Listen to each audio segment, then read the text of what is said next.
Yang namanya bekerja di Taiwan,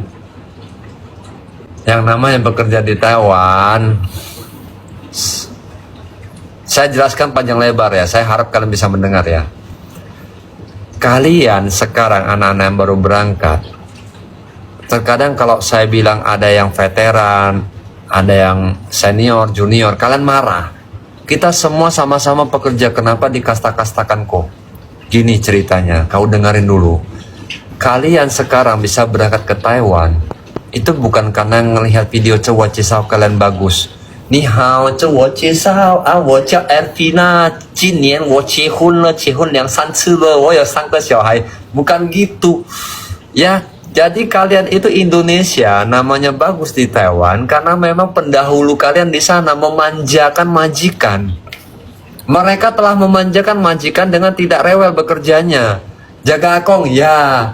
Oke, bantu aku ini ya, oke, dikerjain. Jadi anak-anak yang lama ini, ibu-ibu, ya, salam ibu, ya, ibu-ibu yang sudah lama di Taiwan ini, mereka ini teladan. Jadi karena mereka, maka majikan-majikan ini telah terbiasa dengan apa yang mereka lakukan dan mereka menganggap itu jadi lazim. Kalian semestinya dari Indonesia juga akan sama dengan pendahulu-pendahulu yang lain gitu loh. Untuk ibu-ibu yang di sana yang udah lama di Taiwan itu, selain jaga akong, disuruh apapun yang penting dia kerja, yang penting dia dapat duit dikerjain sama dia nggak rewel.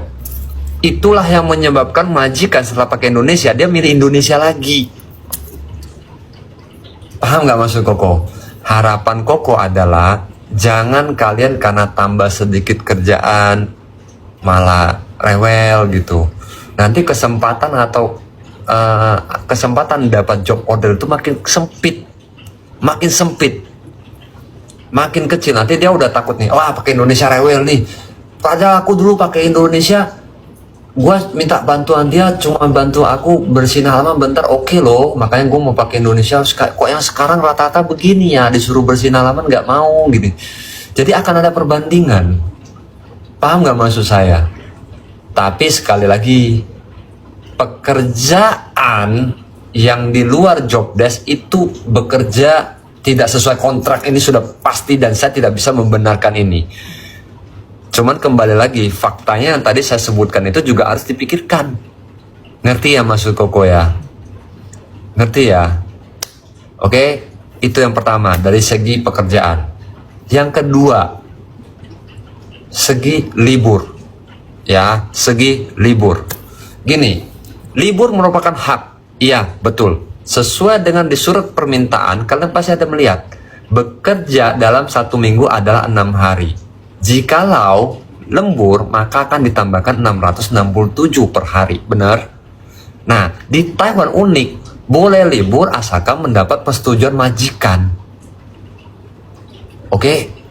Nah, yang tadi kalian bisa datang karena senior atau veteran yang sudah bekerja dengan baik. Nah, libur juga ada pengaruh dengan mereka. Pengaruhnya apa kok? Karena pendahulu kalian banyak yang sudah libur tiba-tiba hamil. Banyak pendahulu kalian itu sudah libur, pulang-pulang hamil. Jadi ini kan menjadi notice nih bagi majikan Taiwan ini, kalau libur hamil apa enggak ini, apalagi masih muda gitu. Ini tidak bisa dipungkirin, ini fakta lapangan. Boleh tanya orang-orang sudah lama di Taiwan, itu banyak sekali yang sudah libur tahu-tahu hamil, yang sudah libur tahu-tahu hamil.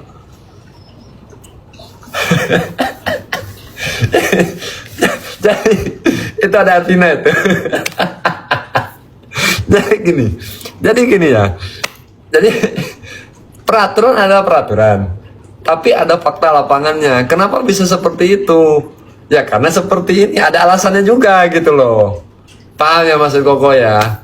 Jadi susah saya ngomongnya, susah. Ya, jadi nggak bisa libur itu juga. Ya, tapi kalau benar-benar pengen libur, sebaiknya nih komunikasikan dulu, jaga hubungan. Yang paling penting adalah jaga hubungan dengan majikan terlebih dahulu. Konsepnya Koko, berikan apa yang dia mau, minta apa yang kita mau. Oke, majikan suruh saya kerja lebih berat. Oke, nggak apa-apa, saya kerjain. Udah kerjain? Bos, izin, aku udah kecapean nih, boleh nggak libur sehari aja, aku kecapean gitu. Nanti dia kan tersentuh hatinya. bisa mengambil hati majikan. Ini paling penting. Lu mau libur, lu mau tambah gaji, kalau lu sudah bisa berlatih bahasa kamu, sudah bisa klop dengan majikan, sudah bisa ngambil hatinya dia, lu ngomong apapun dia pasti percaya. Dia juga pasti mengiyakan. Setidaknya lu pasti mengemegang persentase itu 60-70% diiyakan.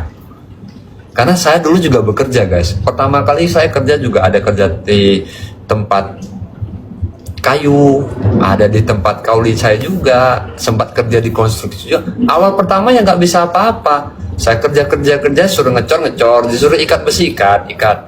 Nah, tapi ketika kita sudah mahir, itu saya beda lagi, bos. Wah, kerjaan gue berat nih, gajinya nggak cocok nih, bisa nggak tambahin dikit? Bos, libur gue nggak bisa kerja nih di hari ini. Gue minta libur lah, sebulan berapa kali? Dikasih, guys. Dikasih. Ketika kamu sudah memegang peranan penting dan bos udah tergantung sama kamu, mohon maaf, permintaan kamu 60-70% pasti diiyakan. Paham masuk koko ini ya? Nyampe Taiwan, beradaptasi, coba ambil hati majikan. Jangan rewel dalam bekerja dulu. Ketika sudah dapat, semua di tangan kamu. Tanya ibu-ibu yang sudah lama di situ. Makanya mereka sudah lama, mereka tidak ada kendala dalam pekerjaan mereka. Mereka tidak ada kendala. Bahkan mereka bisa mengontrol majikan atau mengambil hati majikan sampai agensinya dia itu tidak berani sama mereka. Ada apa-apa dia ngomong sama majikan, "Ane kecongci ya, wow, ane kecongci太不好." Majikannya, "这假的，我打给他，喂他妈的，你怎么样？Sampai bosnya itu, bosnya bantuin PMI-nya buat marahin agensinya. Ini fakta. Dan agensi takut banget kalau sama majikan itu. Ini fakta. Tanyalah, boleh tanya sama teman-teman yang udah lama. Ya, kuncinya itu udah saya sebutkan. Belajar ambil hati majikan, bekerja lebih banyak, pastikan posisi kalian penting, diperlukan, dan pastikan kalau tidak ada kalian, tidak ada lagi pekerjaan lain yang mau menggantikan kalian. Semakin berat yang kamu kerjakan, maka semakin sedikit orang bisa gantiin kamu. Disitulah kamu sudah top-topan. Majikan, lu ngomong apa sih? "这个阿嬷看起来她不喜欢吃鸡了，她喜欢吃海鲜." Kau yang tadi dia makan ayam, tiba-tiba kau mau merubah kulturnya dia untuk makan seafood, bisa saja dengan kau ngomong, "Ama 最近吃饭不是很多啊，他好像不喜欢吃鸡了，可不可以买个海鲜?" Nanti apa yang kau mau makan itu bisa kau rubah, kau masukin ke situ. Gitu, kau merubah segala sesuatu jadinya nanti itu. Kan kayak nggak tahu aja aku sama sifat kalian di situ.